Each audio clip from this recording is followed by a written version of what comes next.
no one expected the result that we saw yesterday. The far right, the National Rally, was predicted to gain the most seats, falling short of a majority. Instead, it's the left bloc that won the most seats. Macron's centrist bloc came second and saved far more seats than, again, was predicted. And the National Rally came third.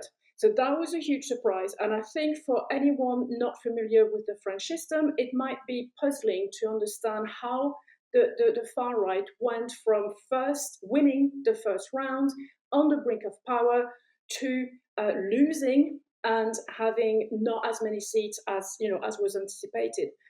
And the answer to this is what can happen with a two-round electoral system, especially with a strong Republican front. Now, this is key to understand what happened yesterday. The Republican front means tactical voting against the far right. It looked tired in 2022, with many voters not willing anymore to yet again vote against as opposed to for a candidate. But it came back with a vengeance this time.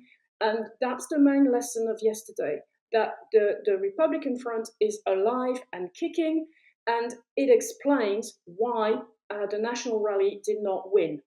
And I would say it really shows that despite the far right being normalized and mainstreamed, it still remains perceived as a danger by enough voters who mobilized to defeat the far right, to block the far right from getting power. So that's the main takeaway from yesterday. The victor was not the left bloc. The real victor is the Republican front.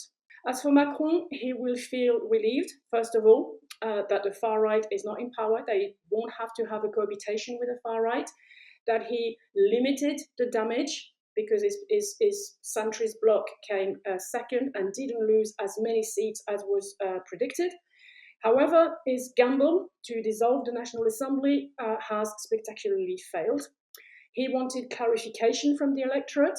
He has got an even more fragmented assembly than the one before. He wanted to divide the left. That didn't work. He thought that the vote for the far right was a protest vote. It's not.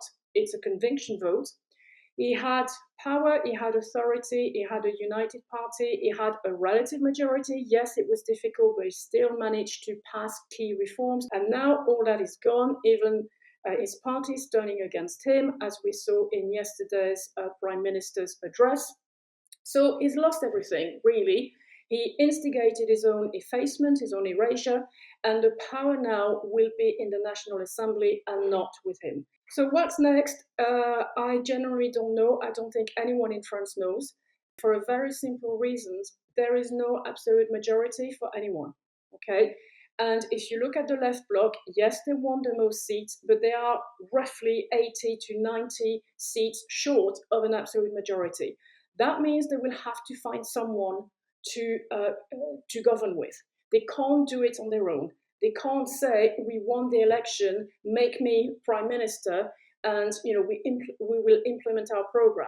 They might say this, but the arithmetic reality means that they can't do it because they don't have an absolute majority.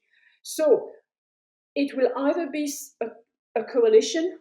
The questions here are, who is, on which program, what type of coalition. We might end up with a technical government where you put in charge a consensual figure and you wait for a year until the next dissolution, because that's the problem. You cannot dissolve the National Assembly for another year. So even if Macron decided to resign and we have a new president, you will still get the same National Assembly.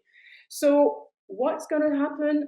I generally don't know. I don't think anyone knows. And the next days, the next weeks, we are going to see a lot of chat, formal, informal, between parties. And we're going to see whether or not they manage to somehow cobble together a coalition, bearing in mind that France is not known for its consensus culture. So it's going to be really interesting. But right now, it's blocked. There's a gridlock.